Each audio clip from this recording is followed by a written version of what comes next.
Former Home Secretary James Cleverly has accused Labour of hanging a huge open sign on the White Cliffs of Dover after axing the Tories' Rwanda scheme. Meanwhile, Conservative MPs, including another former Home Secretary, Suella Braverman, are unable to contain their outrage at Labour's plans to reduce the prison population. Well, let's work backwards on this one. Justice Secretary Shabana Mahmood announced the government will lower the automatic release point from 50 to 40%. Let's just sit on a shelf for a moment that early release was Tory policy too. In fact, the Conservatives released 10,000 prisoners early to ease the jail capacity crisis, that it's only necessary because our prisons are full, and that every prisoner is released on licence under the supervision of the probation service and subject to recall if suspected of further offending. Imagine the shock for the former Home Secretary when she finds out all of this is the fault of the government she was a part of, which along with other successive Conservative governments left our prisons in a state of crisis and at the point of collapse after a decade of underfunding and neglect. And that was despite years of warnings from those working in the criminal justice system. Since '93, the prison population in England and Wales has more than doubled, from around 43,000 to 88,000. Pressure eased temporarily in 2021 during the pandemic, and the number of prisoners fell to just under 78,000.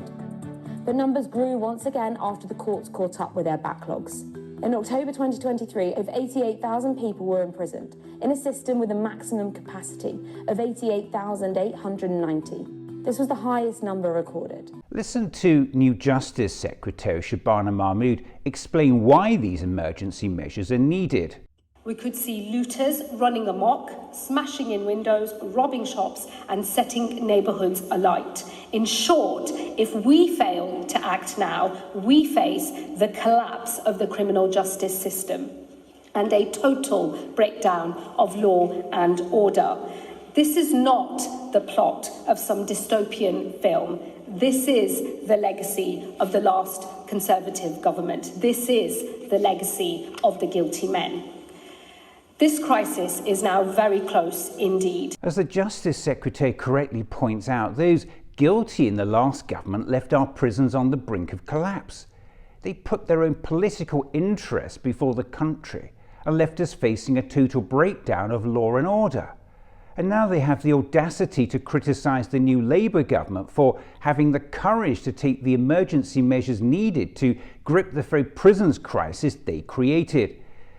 The simple fact is successive Conservative governments have brought the entire justice system, our primary mechanism for dealing with crime, to its knees, leaving the new government no option but to take emergency action to prevent the prison system collapsing entirely. What about building more prisons? In 2021, the government undertook a prison building programme and committed to creating 20,000 additional prison places by the mid-2020s. But by July last year, due to planning delays, only 5,400 have been delivered. And it's not just the prison system the Conservative government has brought to the brink of collapse.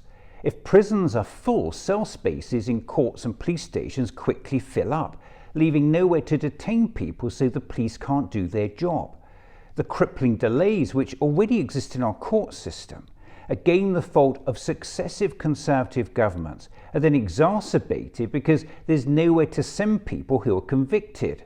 Our prisons are on the point of collapse. Thanks to more than a decade of underfunding and neglect by Conservative governments, on average it now takes nearly 2 years for a criminal case heard in the Crown Court to go from offence to verdict, creating a fundamental problem with access to justice, as criminal cases are more likely to collapse as victims of crime, desperate to move on with their lives, withdraw from legal proceedings. Delays in the court system means there is now the highest number of prisoners on remand for 50 years in England and Wales, whilst overcrowded prisons, caused in part by people spending months on remand, further delay the courts. And this next bit won't come as a surprise to anyone. The long-term trend of successive Conservative governments has been to champion longer sentences in an attempt to appear tough on crime, while slashing budgets for prisons, legal aid and courts.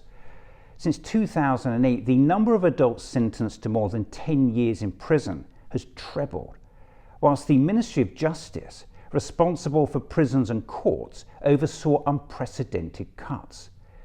43% of all courts in England and Wales have closed. Just think about that.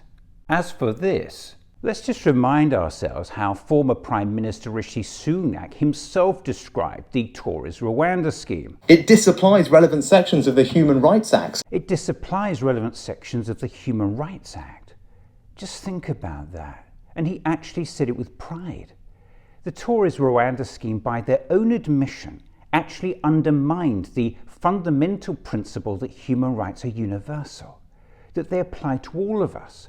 And a damning parliamentary report from the Cross-Party Joint Committee on Human Rights earlier this year, not surprisingly, found the scheme was fundamentally incompatible with the UK's human rights obligations, that it eroded the protections laid down in the Human Rights Act, that it contravened parts of the European Convention on Human Rights, and fell short of the UK's commitment to comply with international treaties.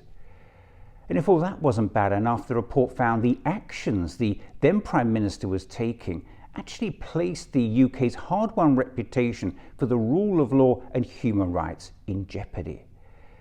I'll happily come back and say this every week if I have to. Human rights are universal. No government should have the power to decide who they should and should not apply to. The Tories' Rwanda scheme not only stripped away basic human rights from people seeking safety in this country, it actually put all our rights at risk, yours and mine. Because if any government can just snatch away human rights from any section of society when it pleases, then none of us has rights, just privileges that can be taken away by people in power whenever they want. So by recognising all of this, and by scrapping the Rwanda scheme, Prime Minister Keir Starmer, himself a former human rights lawyer, has sent a clear message to the world that the UK's hard-won reputation for the rule of law and human rights is now in safe hands. And that's something we can all be grateful for.